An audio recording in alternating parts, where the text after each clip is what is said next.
Bom dia, boa tarde, boa noite. Seja bem-vinda, seja bem-vindo ao podcast do Sarau da Casa Azul. Hoje, Luzimar Soares e eu, Luciene Carris, vamos conversar sobre um assunto que é bem importante nos dias atuais. O tema da nossa conversa é sobre a importância do estudo da história da África, a problemática do racismo que ainda atinge a nossa sociedade e a dificuldade do acesso ao ensino superior. O nosso convidado de hoje é o professor Amailton Magno Azevedo, do Departamento de História da PUC de São Paulo. Ele realizou mestrado e doutorado também na PUC de São Paulo e estudou na Universidade do Texas, em Austin, nos Estados Unidos, Coimbra, Portugal e na Casa de las Américas, em Havana, Cuba. É importante frisar que teve o apoio de bolsas de fomento, especialmente nesse momento que se diminui os investimentos na educação. Atualmente, ele ministra cursos relacionados à história da África. Professor Amailton, muito obrigada pela sua participação no episódio de hoje.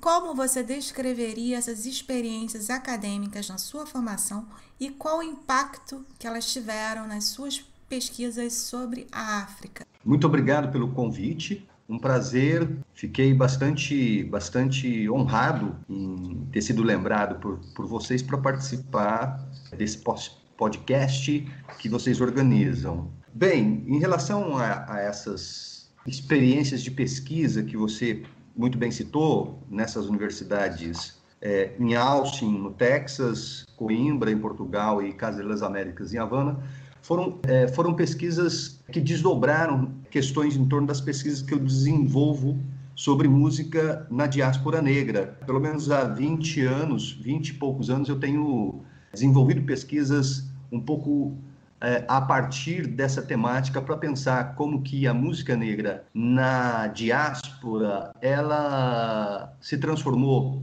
pelo menos esses 20 anos de pesquisa me permitem fazer essa afirmação até ousada, talvez no mais poderoso texto de afirmação negra na diáspora. A música negra, apesar de todas as agruras da escravidão, racismo, segregação, ela sempre se constituiu, digamos assim, como um texto negro na modernidade. E pensando a partir disso, a gente pode dizer que essas pesquisas contribuíram também para amadurecer a ideia, em diálogo com outros autores que pesquisam essa temática, de que a entrada negra na modernidade, e numa modernidade, digamos assim, discrepante à modernidade do capitalismo contemporâneo, da expansão dos Estados-nações europeus, é uma entrada que se fez via artes do corpo, via música, via expressão corporal e, evidentemente, via práticas religiosas, essas cosmogonias e filosofias religiosas negras nas Américas. É a partir desses elementos culturais, assim eu penso, que nós negros forjamos e forçamos e abrimos uma porta que permitiu a nossa entrada no mundo moderno, né? E a partir daí a gente pode pensar que esta modernidade negra constituiu, digamos assim, uma gama bastante variada de expressões culturais, sempre em diálogo com a tradição. O termo tradição aqui é um tanto quanto perigoso, porque todo e qualquer povo tem tradição, mas não desdobremos agora esse debate em torno da tradição, mas para pensar que as novidades culturais negras na modernidade nunca se fizeram de costas para a tradição, nunca se fizeram negando a tradição, que alguns autores preferem chamar de ancestralidade negra. Eu também gosto mais pensar a ancestralidade negra no lugar da tradição. Diferente das vanguardas modernas, digamos assim, europeias e americanas, que recusaram o passado, porque o passado era algo ultrapassado, algo falido, algo que pertencia ao velho, né? A modernidade negra, ela dialoga com essa ancestralidade. A ancestralidade foi de fato uma fonte inesgotável de possibilidades de criação e recriação. E é por aí, penso eu, que as diversas tendências musicais negras dos ex-escravizados ao pop contemporâneo, né? Então, da música de terreiro de candomblé ao Reed da Beyoncé, a tradição está sempre posta como a fonte de inspiração e a fonte, digamos assim, de sabedoria pelo qual as artes e as estéticas negras buscam dialogar. Por isso que, então, é possível falar sempre de uma ancestralidade renovada, sempre de uma modernidade negra com esta particularidade. É evidente que, em relação, diálogo, tensão, negociação, apropriação e rejeição de outras experiências culturais. Mas me parece que esta é uma marca negra no mundo moderno.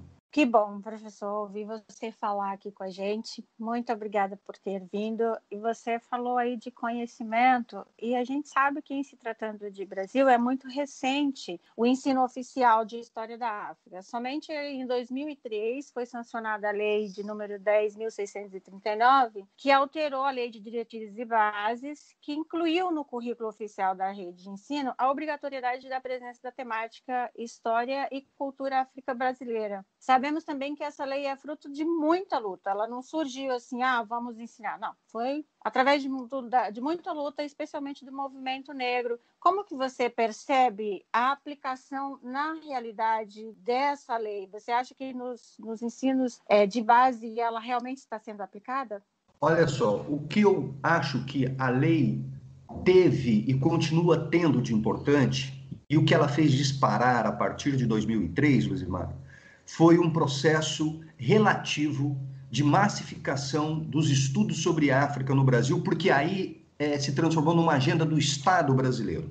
O Estado brasileiro tomou para si essa agenda e, ao proclamar uma lei que passou a obrigar os bancos escolares em todos os níveis a ensinar sobre a história da África e a história afro-brasileira, permitiu massificar relativamente essa temática para a sociedade brasileira.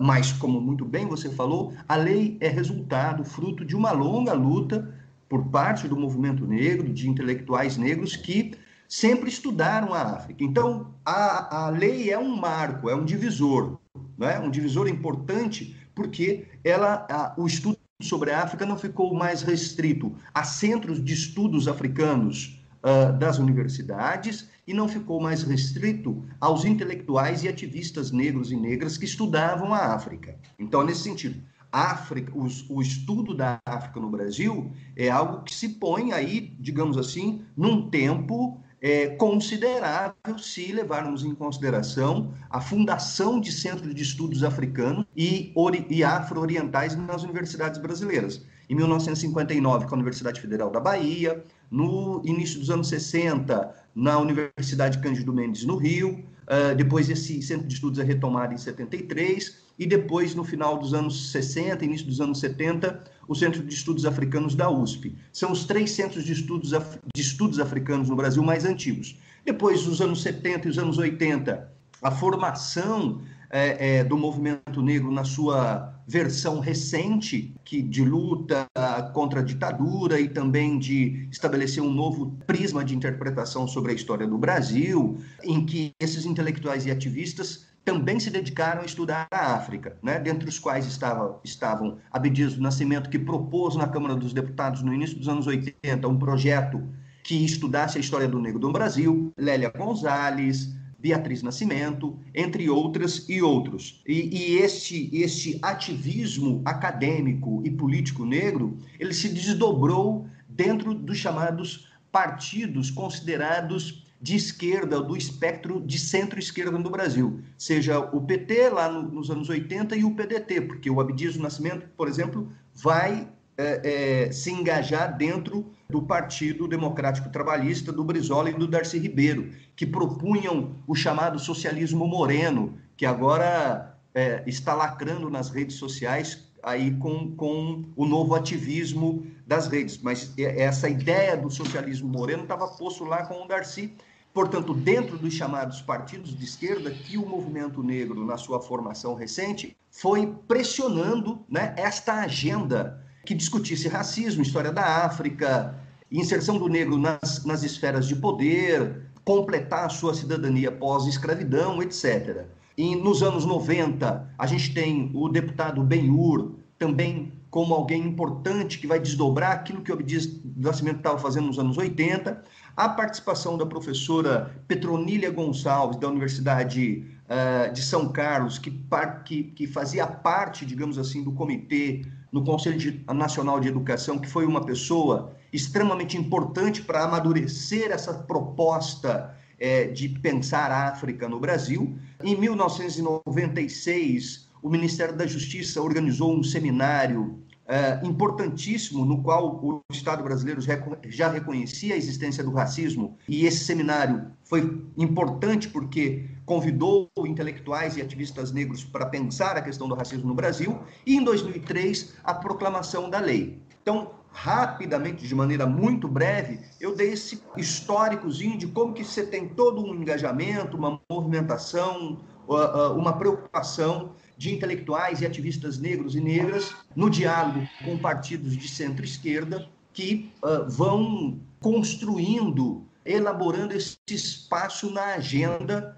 Primeiro se projeta dentro dos partidos e depois se projeta dentro do Estado brasileiro. Então, o Estado brasileiro, por meio dos seus ministérios, ele tem a capacidade de se proliferar, de estabelecer políticas públicas em termos educacionais que chega à massa dos estudantes brasileiros. Então, a lei, repito, reitero, tem este marcador, tem esta importância, porque quando o Estado assume, chega na maioria dos nossos estudantes e das nossas estudantes. Agora, se você me pergunta qual é o balanço, isso tem sido aplicado, isso tem sido aplicado de maneira razoável, do ponto de vista metodológico e do ponto de vista teórico, aí requer uma pesquisa, Luzimar, requer uma pesquisa. Eu não posso dizer, porque seria desonesto da minha parte dizer a aplicação da lei está sendo coerente ou incoerente, porque isso requer uma pesquisa, levantar os dados do Ministério da Educação, levantar os dados das secretarias adjuntas ao Ministério da Educação, ter todo um trabalho de levantamento de dados para perceber como que as escolas brasileiras estão adotando, se é que estão adotando a lei, e se estão adotando, se as metodologias são metodologias adequadas ou não. Amailton, você trabalha com um conceito muito utilizado ultimamente, que são as microáfricas, que remete à minha própria história na UERJ, cursei História na Universidade do Estado do Rio de Janeiro. Lá a gente teve uma professora que também era muito atuante, que é a Marilene Rosa. Eu acredito que você tenha conhecido em algum momento da sua trajetória. Esse conceito ele faz parte, inclusive, do seu livro, Sambas, Quentais e Arranha-Céus, as Microáfricas em São Paulo, que foi publicado em 2016. Você poderia falar um pouco sobre esse conceito, sobre o seu trabalho, a sua pesquisa, a sua obra?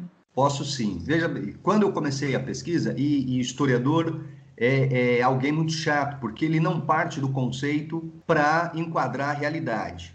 Muito pelo contrário, ele parte da empiria, ele parte das fontes, dos materiais concretos para elaborar a sua interpretação, suas ideias e seus conceitos. Então, o conceito de microáfrica, ele vai nascendo ao longo da pesquisa. Quando eu comecei a pesquisa de doutorado lá em 2002, eu não fazia a mínima ideia de que eu ia pensar no conceito de microáfricas.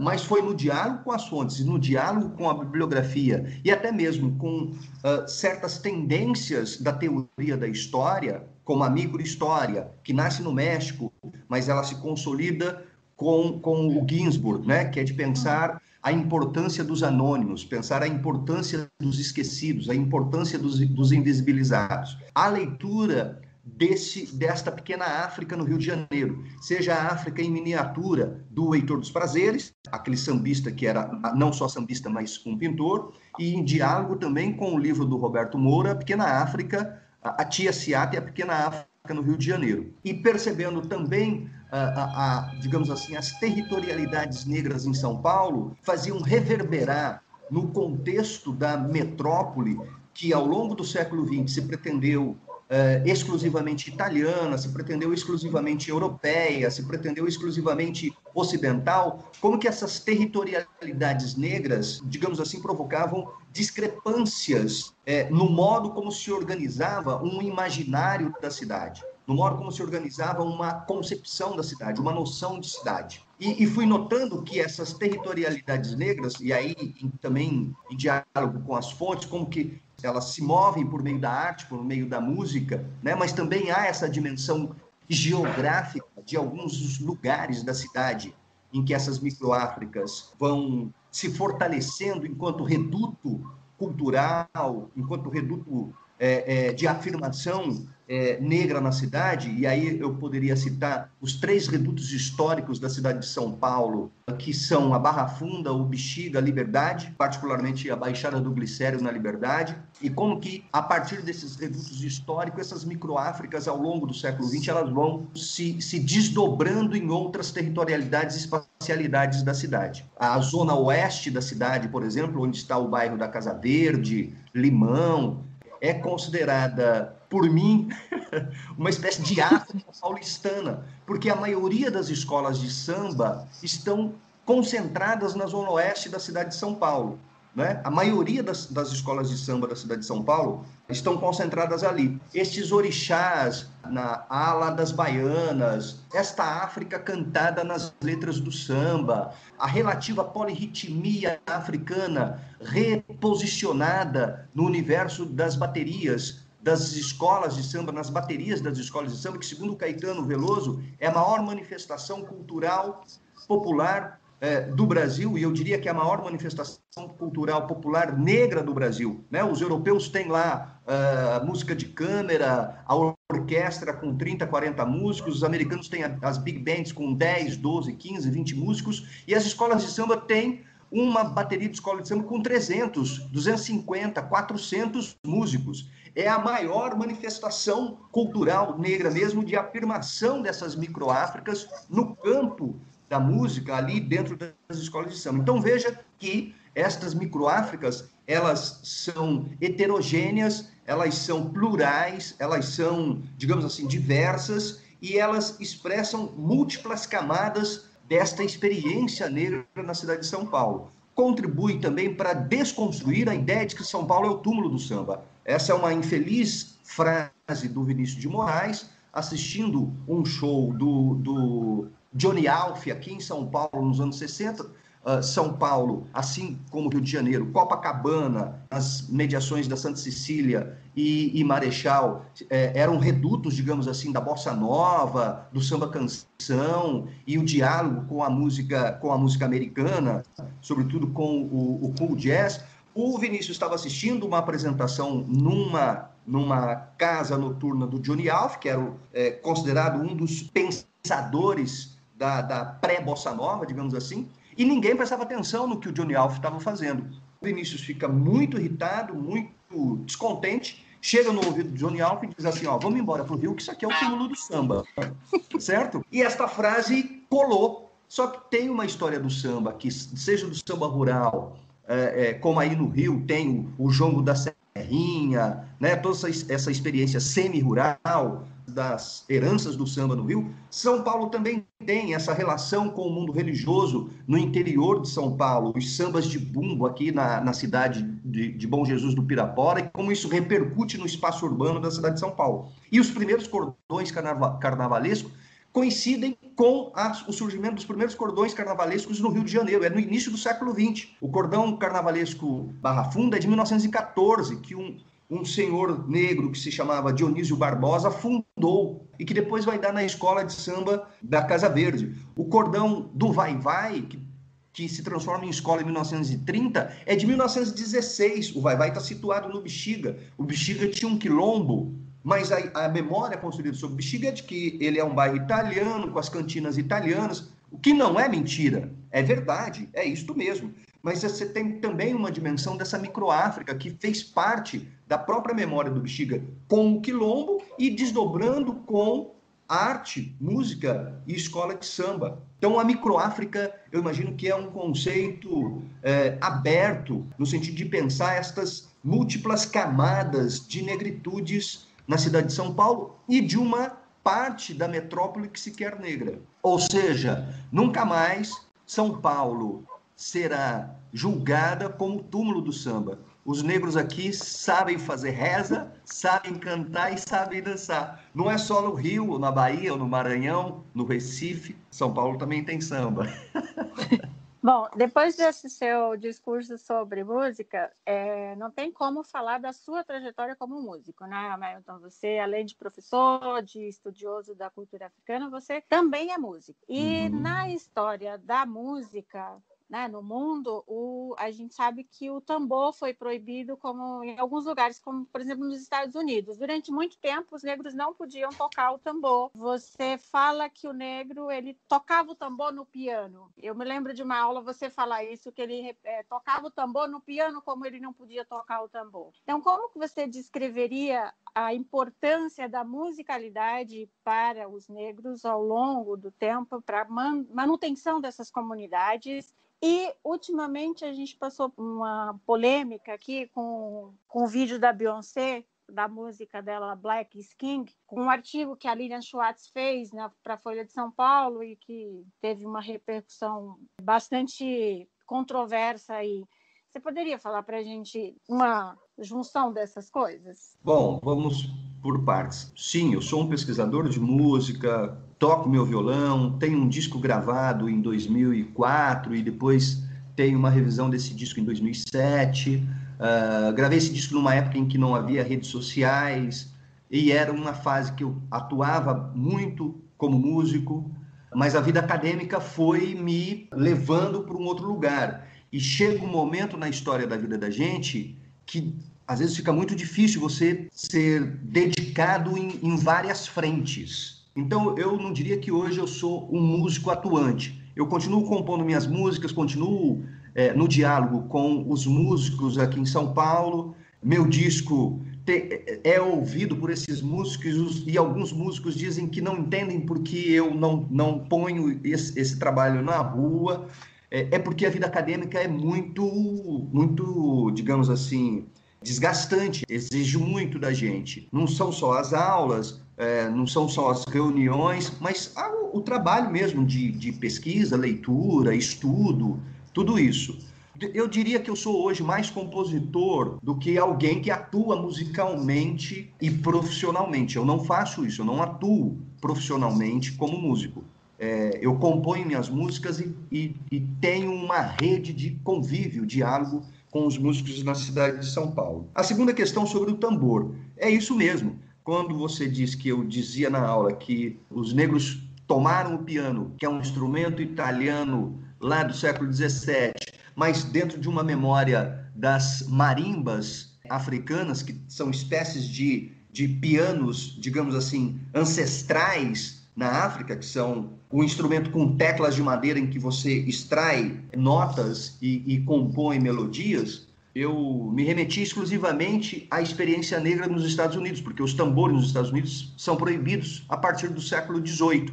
O que fez os negros americanos perderem a relação com os orixás, essa espécie de amnésia coletiva que os negros americanos viveram ao longo da história da escravidão nos Estados Unidos, em que os orixás do mundo iorubá foram exterminados na vida negra, foi exatamente porque se proibiu o tambor. Os orixás, eles dependem dos vivos. Os deuses orixás africanos não é este Deus inalcançável, onipresente, onipotente, difícil e impalpável. Os deuses dos orixás iorubanos são deuses palpáveis, que se manifestam, e eles só são palpáveis e só se manifestam se tem o tambor. Então, vejam vocês que para cada orixá tem um toque de tambor no candomblé. Cada orixá tem o seu texto rítmico, tem o seu livro que ele vai ler e ele vai se manifestar. Quando esta prática de extermínio puritana na vida negra dos Estados Unidos se impõe como modelo, o que os negros americanos vão fazer é transpor estas memórias, ou daquilo que restou dessa memória de tambor na cultura negra, para os instrumentos como o piano, a bateria, os instrumentos de corda, etc. No caso da América caribenha e da América portuguesa, não. se a gente toma Cuba e Brasil como duas sociedades para pensar, a colonização espanhola e a colonização portuguesa, com o catolicismo, os africanos se aproveitam das imagens católicas. Devemos pensar numa via de mão dupla. A colonização ou os colonizadores impõem modelos culturais, impõem modelos sociais, civilizatórios, e os africanos escravizados se apropriam e também fazem a leitura desses modelos, da língua, da religião, costumes, etc. Então, o que a gente pode pensar no Caribe e no Brasil é que os tambores não morreram, não porque o catolicismo aqui ou a escravidão aqui foi mais doce ou mais suave, mas é porque você tem uma possibilidade de penetrar no universo religioso do mundo católico e africanizar, enegrecer e remontar esses deuses africanos no universo católico. Veja Nossa Senhora da Aparecida, por exemplo. É uma santa que foi enegrecida. Além dos chamados paralelismos culturais que se manifestaram com os terreiros de candomblé. Padres aqui no Brasil colonial aconselhavam seus senhores que, se não quisessem revoltas, que permitissem que os negros tocassem seus tambores. Então também não tem uma ingenuidade ou uma atitude, digamos assim, condescendente. É porque havia um temor das revoltas. Por isso que se permite os tambores.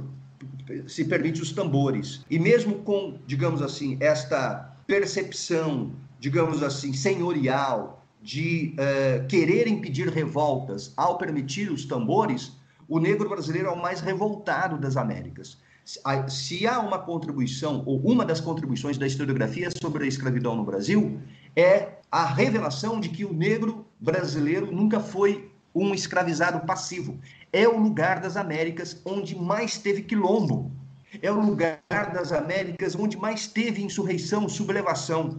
Os Estados Unidos, por exemplo, do período escravocrata, tem 3 grandes revoltas escravas. O Brasil, são incontáveis as revoltas escravas ao longo, mesmo sendo a mais longeva do sistema escravocrata das Américas, é a escravidão que se observa incontáveis formas agudas de revoltas contra o sistema escravocrata. Sejam revoltas, digamos assim, que constituem eventos maiores, como Palmares, revolta dos Malês, ou pequenas micro-revoltas, como paralisação de engenhos, fugas em grupo ou individuais. Se você lê os autores, os historiadores e historiadores sobre a escravidão, e aqueles que se dedicam a pensar a resistência escrava, se chega a essa avaliação de que o negro brasileiro é o mais revoltado das Américas. E uma dessas revoltas se fez a partir dos tambores. O João Reis, por exemplo, vai dizer que as festas negras no Brasil colonial eram a antessala da revolta. Se preparava revoltas cantando, dançando e tocando os tambores. O tambor tem essa importância da reunião, a importância permitir laços de comunicação, solidariedade. E, portanto, as festas negras, congadas, jongos, maracatus e outras festas negras, elas eram a antessala da revolta, se preparavam às revoltas. João Reis, inclusive, vai dizer que os fujões eram aqueles que mais dançavam, os que mais riam e os que mais tocavam tambor. O tambor tem essa importância. De novo, retomando a bateria de uma escola de samba, são as memórias do tambor que permitiu a elaboração de uma gramática de comunicação. O tambor é uma língua, ele constitui uma gramática, ele constituiu um vocabulário. Enfim, poderia ficar falando horas aqui sobre o tambor, né? E sobre a Lília. Sim, sobre a Lília. Eu acho que essa cultura do cancelamento é algo importante de ser discutida e, ao mesmo tempo, polêmica. Eu não tenho uma posição fechada em relação a isso. Eu acho que a gente tem que cancelar gente que não propõe debate, gente que não propõe o diálogo. Em tempos de emergência, de protofascismos, a gente tem que ficar muito atento para não produzir um lugar de cálice. Nós temos é que falar, seja os múltiplos lugares de fala, nós temos é que falar, nós não temos é que calar. Então, Lilian foi contundente na sua crítica e parte do que ela disse não é raso, mas creio que cometeu alguns deslizes de interpretação, sob o meu ponto de vista, mas que nós não temos que calar a Lilia, porque ela fez crítica à Beyoncé. Todo mundo é passível de crítica, e crítica é importante para um processo de reflexão, autoconhecimento, porque ficar só passando a mão na cabeça, a gente não vai para frente. Eu acho que o que a Lilia diz, que oncinha e produz uma imagem exótica da África, isso alimenta o imaginário do Ocidente a querer esta África exótica, eu acho que é mais complexo do que isso. Quer dizer, esses motivos oncinhas, na verdade, estão dentro de uma concepção de mundo, visão, porque as africanas gostam de se vestir de maneira colorida, essa coisa de se vestir com cores opacas, pastéis, não condiz com uma cultura cotidiana na África, né? Tem uma explosão de cores, tem uma vibração que se faz por meio da rítmica, por meio da música, por meio das cores. Então, eu acho que a gente poderia olhar um pouco sob este prisma. Eu escrevi um textinho dizendo que me parece que o que a Leila está entendendo como exótico, na verdade, é uma renomeação da ancestralidade no futuro. Tem uma dimensão afrofuturista desta linguagem que a Beyoncé propõe para se pensar a África na diáspora. E a diáspora sempre fez isso. A diáspora sempre inventou uma África para ela. Seja mítica, seja idílica, seja idealizada, que seja mítica, idealizada ou idílica, mas que é importante no contexto da diáspora. A diáspora forjou, seja a diáspora engajada ou seja a diáspora desengajada, sempre inventou a África. Elas sempre inventaram a África. Os engajados vão buscar arquiteturas africanas no cabelo, roupa. Os desengajados vão fazer isso por via da música, por via da religião. Nem todas as pessoas que estão lá no Candomblé fazem essa associação, é uma religião de origem dos Yorubás. Vão porque tem questões que as aproximam, tem questões que interessam.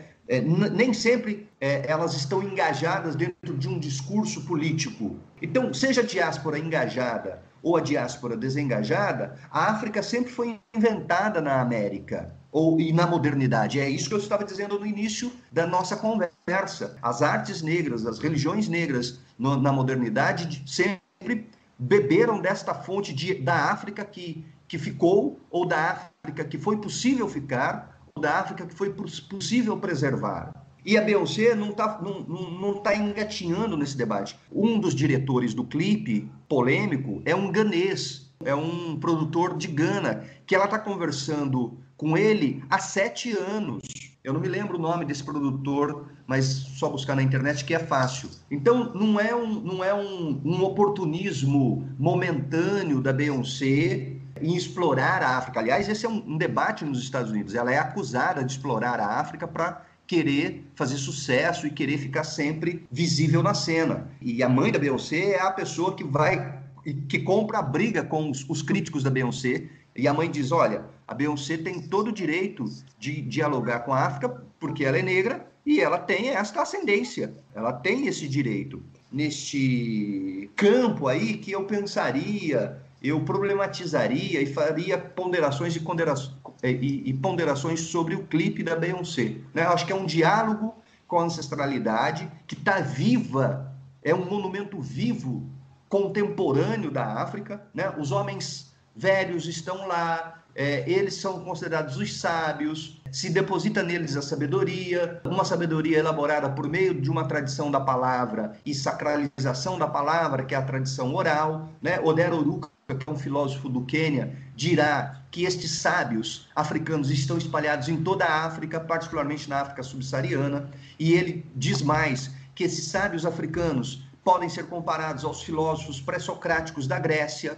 Só não há reconhecimento dessa filosofia dos homens velhos na África, desses sábios africanos, porque tem o preconceito, tem o racismo contra a África e contra a pele negra. Se bebe da fonte da filosofia grega pré-socrática no Ocidente, mas não se bebe dessa fonte da filosofia oral africana que está posta na longuíssima duração, que ela insiste, ela existe na vida contemporânea, e ela faz essa leitura de que o macaco é inteligente, de que o antílope é elegante, de que a tartaruga é sábia. Ela faz essa leitura de como que o mundo visível e o mundo invisível se dialogam e como que eles se manifestam nos grafismos dos tecidos, na porta da casa, no teto da casa, nos instrumentos musicais, na polirritmia africana. Tem algo que é mais complexo do que dizer que a roupa oncinha alimenta o imaginário do exotismo. Mas é isso também, né? Não tem problema criticar, pode criticar. Qual o problema disso? Pode criticar, não tem problema nenhum. Agora, porque ela é uma mulher rica, uspiana, branca, não tem esse lugar de fala, mas o lugar de fala não é o lugar social que você está, é a percepção, a concepção que você elabora para falar do mundo. A música Caravana do Chico Buarque é uma consciência impressionante do lugar de fala. Ele fala do medo do que o Leblon tem quando a favela desce. Tem medo desses paus duros, desses músculos, desta alegria, presença negra na Zona Sul carioca. E o Leblon e Ipanema ficam desesperados quando esta África desce para o Leblon. E aí querem jogá-los nos camburões e tal. Porque teve essa polêmica aqui em São Paulo, não sei, no Rio, mas teve essa polêmica com a música Caravana do Chico. O Chico é homem, branco, não tem lugar de fala. Aí uma escritora negra, Cidinha da Silva, aqui em São Paulo, disse, opa, pera lá, vamos colocar os pingos nos is. Vamos olhar a letra, vamos analisar a letra. Isso não significa que nós não temos que estabelecer uma crítica aos privilégios brancos, àquilo que se convencionou chamar de branquitude, os privilégios da branquitude. Sim, a maioria dos intelectuais brasileiros são homens na faixa de 56 anos e brancos. É isso mesmo. Então nós temos aqui mexer nessa estrutura, temos que contestar essa estrutura. Agora, se a gente ficar nesse lugar do cálice, nós não vamos para lugar nenhum. Mesmo porque, sendo bastante honesto com vocês, brancos como estes são fundamentais, porque eles estão em espaços de poder e eles estão pensando o racismo. Eu assisti uma palestra da Lília, em que eu inclusive perguntei para a Lília, qual é a sua posição sobre as cotas, porque ela tinha assinado lá o documento contra as cotas. E ela, publicamente nas conferências, falou assim, Amailton, é o seguinte, eu assinei mesmo, errei e aprendi com o erro. E na conferência ela diz assim, somos nós, brancos, que temos que pensar no racismo. Fomos nós que criamos o racismo. O racismo não é um problema negro, o racismo não é um problema criado pelos negros. É evidente que como os brancos não fizeram o trabalho, os negros se engajaram. Nós tivemos que nos engajar na luta contra o racismo. Mas eu poderia estar pesquisando sobre a história das flores do que pesquisar o racismo, porque isso é um problema criado pelos brancos. Mas como os brancos não fizeram, eu tenho que ir lá pesquisar o racismo. Eu tenho que me preocupar com o racismo. Nós temos que responsabilizar os brancos que estão no espaço de poder de que eles devem fazer alguma coisa. Porque eles têm a caneta, né? Eles estão com a caneta. Então, aqui na universidade, em 2017, a gente conseguiu aprovar cotas raciais no sistema de pós-graduação da universidade. 30% das bolsas é para alunos negros e indígenas e alunos especiais com algum problema físico.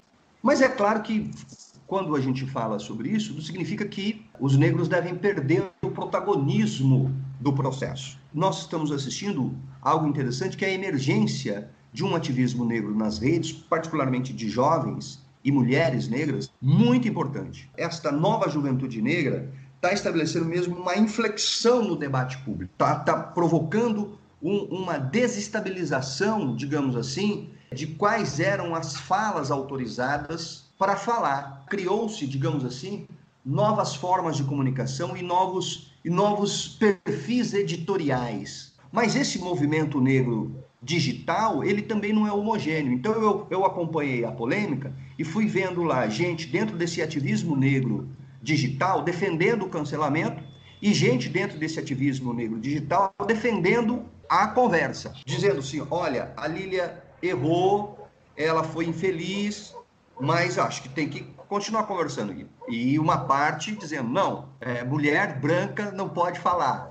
cancelada. Também tem uma tensão interna dentro desses novos ativismos do mundo digital, que é importantíssimo. Ele é importantíssimo. Ele veio para ficar, ampliou a possibilidade de fala e de opinião, que não são só os editoriais das TVs e dos jornais impressos. Mas eu ficaria com o lugar de fala do que o lugar de cálice. Inclusive, a Lilian, ela fez uma meia-culpa, né? Recentemente, ela escreveu algo nesse sentido, né?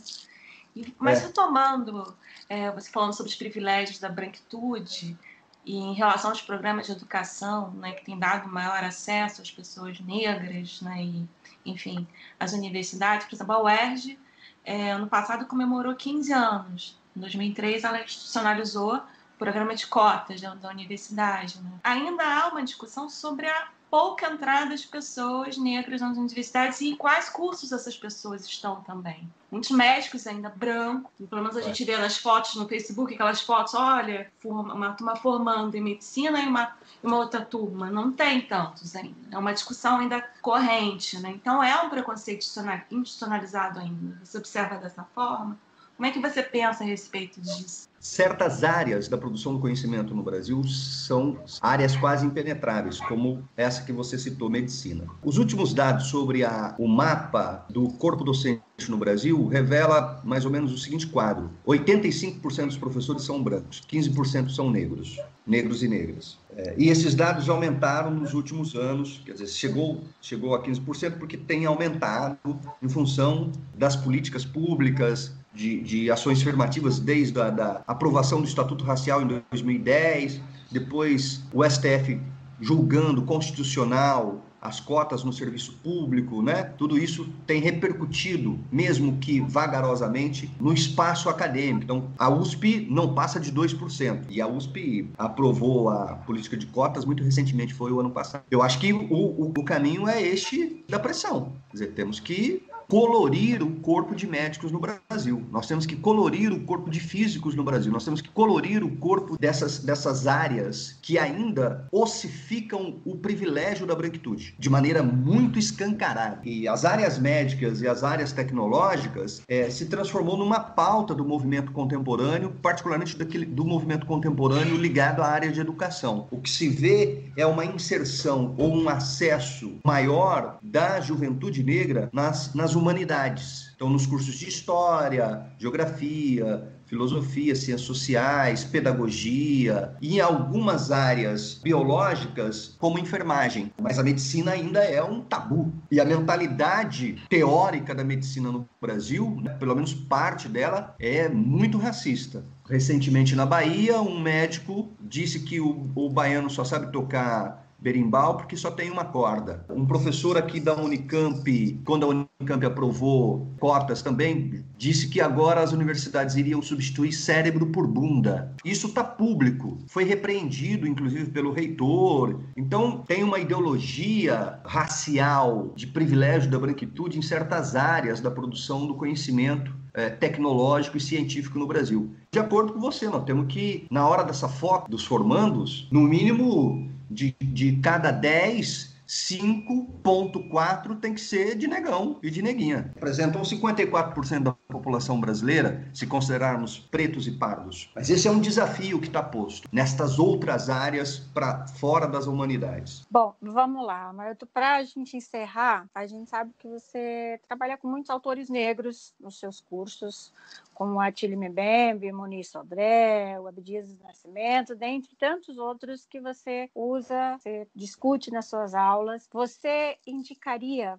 uma obra ou um autor em específico para quem quiser chegar um pouquinho mais perto e ter o prazer de conhecer um pouquinho da África como eu conheci nas suas aulas? Além desse que você citou, do Achille Mbembe tem vários livros sobre a África, né? 2 livros que ele mais refletiu sobre a África, seja Sair da Grande Noite, que é um livro de 2010, e o África Insubmissa, que ele vai pensar sobre as religiões africanas. Este Sair da Grande Noite é uma frase que ele empresta do Frantz Fanon para problematizar a questão da crise africana no pós-independência. A África conseguiu sair daquela escuridão do colonialismo ou ainda não? ele vai problematizar um pouco isso, problematizando as heranças do colonialismo francês, particularmente, e depois pensando a questão africana contemporânea, problematizando Estado Nacional, a emergência de novos atores e atrizes sociais, a emergência de novas identidades sexuais. Então ele problematiza tabus, né, certos temas tabus na África, como a questão da homossexualidade. Ele não se esconde ao fazer a crítica a um machismo